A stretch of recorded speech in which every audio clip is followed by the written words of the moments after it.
नमस्कार। मोदिता योग professional centre के द्वारा चलाए जाने वाले वाईसीबी प्रिपरेशन लेक्चर सीरीज में मैं सोनल संघानी आप सबका स्वागत करती हूँ। आज का हमारा विषय है पंचकोश। पंचकोश के बारे में आज हम जानेंगे। पंचकोश का परिचय जानेंगे, पंचकोश की रचना जानेंगे। 3 तरह के हमारे शरीर बताए गए हैं, उन 3 तरह के शरीर के बारे में जानेंगे। 3 तरह के शरीरों का पंचकोश में क्या महत्व है, किस तरह से 3 तरह के शरीरों का पंचकोश में विभाजन होता है, ये सब हम जानेंगे। 3 तरह के शरीरों की रचना भी जानेंगे और आखिर में कोश साधना के बारे में भी थोड़ा जानेंगे। तो सबसे पहले हम कोश का परिचय देखते हैं कि कोश क्या है, पंचकोश किसे कहते हैं, पंचकोश क्या है। तो तैत्तरीय उपनिषद में पंचकोश का उल्लेख किया गया है। वहां पे ब्रह्म शब्द का उपयोग किया गया है। कोश की जगह पर वहां पर ब्रह्म शब्द लिखा हुआ है। वहां पे 5 तरह के स्तर बताए गए हैं। 5 लेयर्स की बात की गई है जो हमारे आत्मा के ऊपर होते हैं। वो 5 तरह के लेयर्स जो बताए गए हैं वही पंचकोश है। जो सबसे पहला है अन्नमय कोश, दूसरा है प्राणमय कोश, तीसरा है मनोमय कोश, चौथा है विज्ञानमय कोश और 5वां है आनंदमय कोश। तो ये हमारे शरीर की 5 तरह के कोश हो गए। इन 5 तरह के कोश का नाम हमने देखा। अभी हम इसका परिचय, थोड़ी रचना भी देखेंगे इसकी। 5 तरह के कोश की रचना देखने से पहले हम 3 तरह के शरीर के बारे में जान लेते हैं कि ये 3 तरह के शरीर क्या होते हैं। जो हमारे 3 तरह के शरीर होते हैं वो है स्थूल शरीर, सूक्ष्म शरीर और कारण शरीर। ये हमारे 3 तरह के शरीर बताए गए हैं। तीनों तरह के शरीरों की रचना भी हम देख लेते हैं। तो सबसे पहला है स्थूल शरीर। स्थूल शरीर यानी हमारे सामने दिखता है, जो प्रत्यक्ष है, जिसे हम देख सकते हैं, वही हमारा स्थूल शरीर है। और जिसकी रचना अगर हम देखें तो हमारे शरीर की हड्डियां, हमारे सारे ऑर्गन्स, नस नाड़ियां और मांसपेशियां और रक्त धातुएं, ये सब मिलकर जो हमारा शरीर बनता है वही हमारा स्थूल शरीर है। जो स्थूल देह हम जिसे कहते हैं वही हमारा स्थूल शरीर है। और दूसरे तरह का जो शरीर है वो है सूक्ष्म शरीर बताया गया है। सूक्ष्म शरीर वो है जो स्थूल नहीं है, जो स्थूल से ज्यादा सूक्ष्म है और जिसकी शक्तियां भी बहुत ही सूक्ष्म है लेकिन बहुत ही गहरी है, जिसके बिना हमारे स्थूल शरीर का कोई वजूद नहीं है। स्थूल शरीर, सूक्ष्म शरीर को अगर हम रचना देखें इनकी, तो स्थूल शरीर बना हुआ है हमारी 5 कर्मेंद्रियां, 5 ज्ञानेंद्रियां, 5 प्राण, मन और बुद्धि। इन सभी घटकों को मिलाकर, ये 17 तरह के घटकों को मिलाकर हमारा सूक्ष्म शरीर बनता है। सूक्ष्म शरीर हमारा बनता है 5 हमारी कर्मेंद्रियां, 5 ज्ञानेंद्रियां, 5 प्राण, मन और बुद्धि। इसे मिलाकर हमारा सूक्ष्म शरीर बनता है। तो ये हुई हमारे सूक्ष्म शरीर की रचना। अब तीसरा जो है वो है कारण शरीर।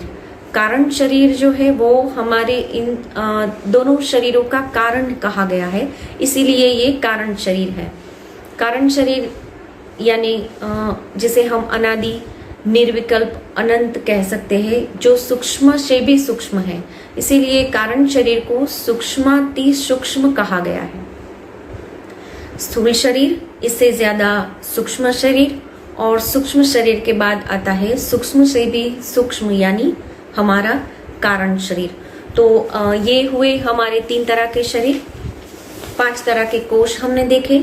अब फिर से हम पंचकोश की ओर चलते हैं।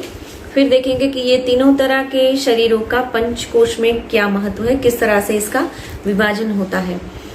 तो सबसे पहले हम देखेंगे अन्नमय कोश के बारे में। जो सबसे पहला कोश है हमारा वो है अन्नमय कोश। तो अन्नमय कोश की रचना देखेंगे हम सबसे पहले कि अन्नमय कोश किसे कहते हैं। जो अन्नमय कोश है वो उसके नाम में ही उसकी रचना है कि अन्नमय, जो अन्न से बना हुआ है वही अन्नमय कोश है, जिसकी रचना भी अन्न से ही होती है, निर्माण जिसका अन्न से होता है, जिसका पोषण भी अन्न से होता है और जिसका रक्षण भी अन्न से होता है और जिसमें विकार भी अन्न से आते हैं और जिसका नाश भी अन्न से ही हो सकता है। इसीलिए इसे अन्नमय कहा गया है कि ये पूरा अन्न से बना हुआ शरीर है। जो हम देख सकते हैं हमारे सामने है वो वही अन्नमय कोश है, जो जिसकी रचना अगर हम देखें तो हमारे जो हम अन्न ग्रहण करते हैं उससे बनता हुआ रक्त और सारी धातुएं मिलकर अन्नमय कोश की रचना होती है। हमारा रक्त और हमारी सभी धातुएं मिलकर अन्नमय कोश की रचना होती है। तो ये हुआ रहा अन्नमय कोश। और दूसरा जो कोश है वो है हमारा प्राणमय कोश। प्राणमय कोश यानी प्राणों से बना हुआ कोश, प्राणमय जिसमें प्राण है वही कोश प्राणमय कोश है, जो स्थूल शरीर को भी चलाता है और अन्नमय कोश की भी गति जो है वो प्राणमय कोश के कारण ही है। तो सभी तरह के प्राणों को मिलाकर जो बनता है वो है प्राणमय कोश। प्राणमय कोश की रचना अगर हम देखें तो 5 तरह के हमारे प्राण और हमारी कर्मेंद्रियां ये मिलकर प्राणमय कोश बनता है। 5 तरह के हमारे प्राण, ये रचना है प्राणमय कोश की। 5 तरह के हमारे प्राण, जो प्राण, अपान, व्यान, उदान और समान। 5 प्राण हमारे हैं, प्राण, अपान, व्यान, उदान और समान। ये हमारे 5 तरह के प्राण हैं। और हमारी 5 कर्मेंद्रियां कौन कौन सी है? वाक, हस्त, पाद, पायु और उपस्थ।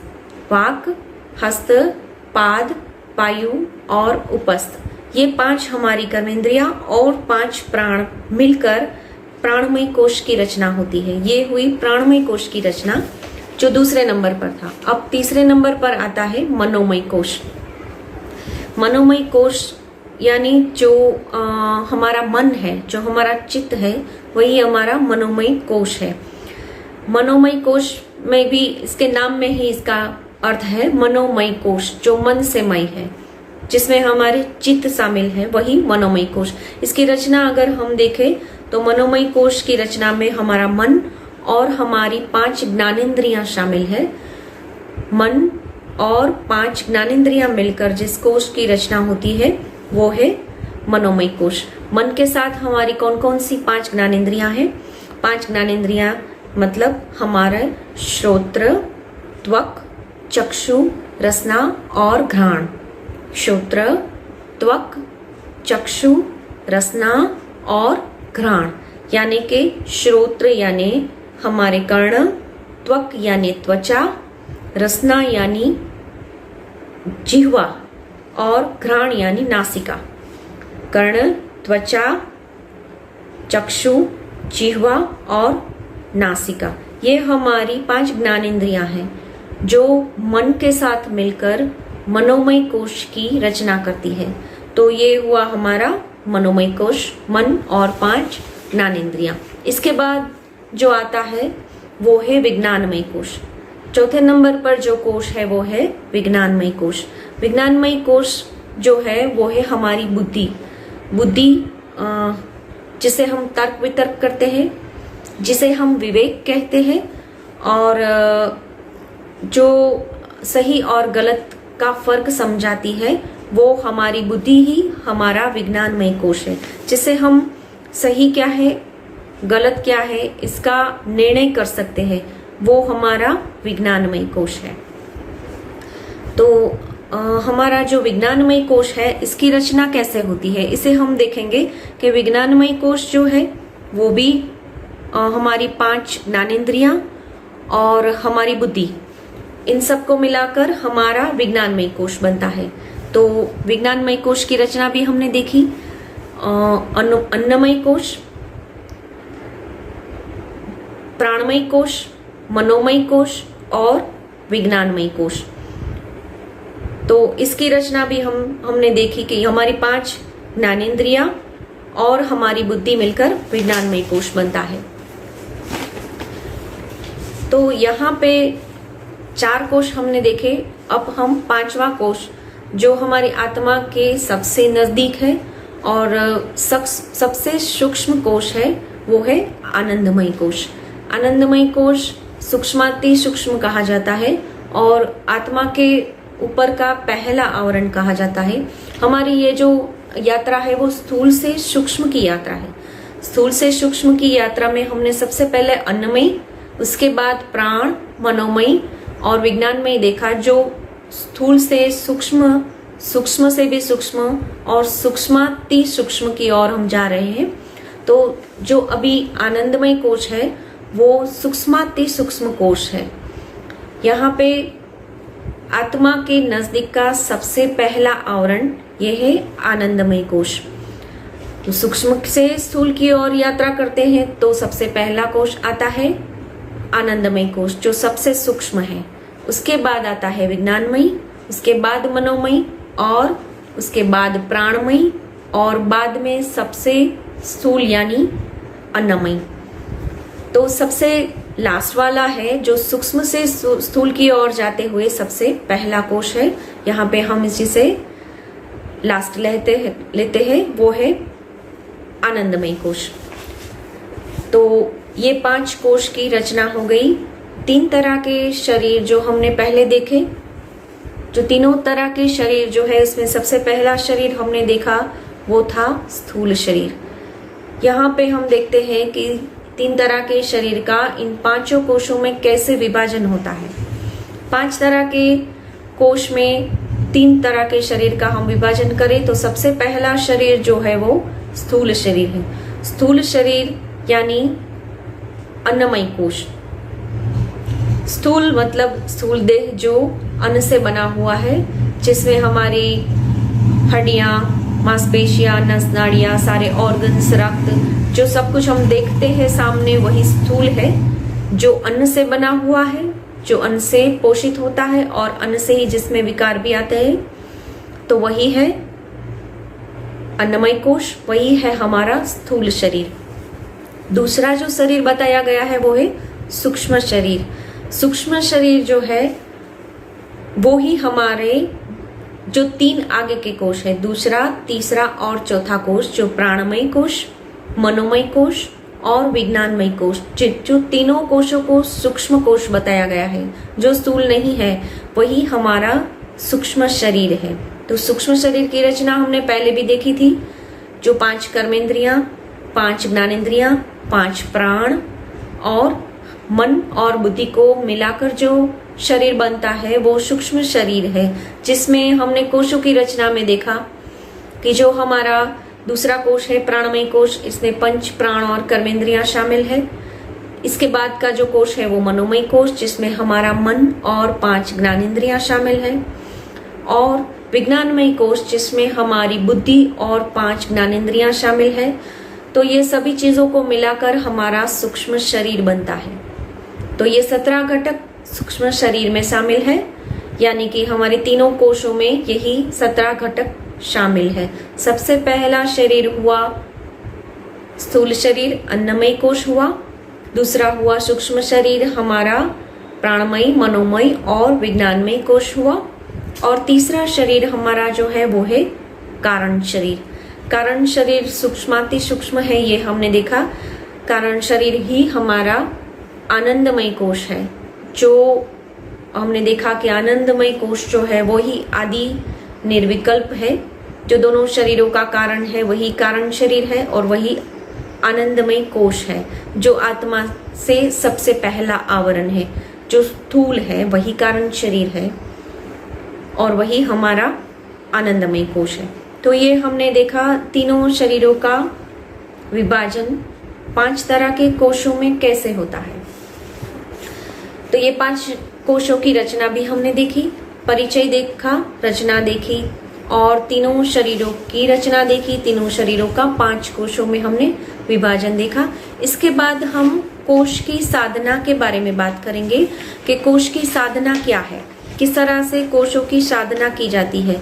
और जैसे कि स्थूल से सूक्ष्म शरीर की ओर हम जा रहे हैं, तो स्थूल से सूक्ष्म की ओर जाने के लिए क्या करना है? साधना करनी पड़ती है। अगर कहीं से कहीं जाना हो, कहीं पे पहुंचना हो, कुछ पाना हो, तो हमें इसकी साधना करनी पड़ती है।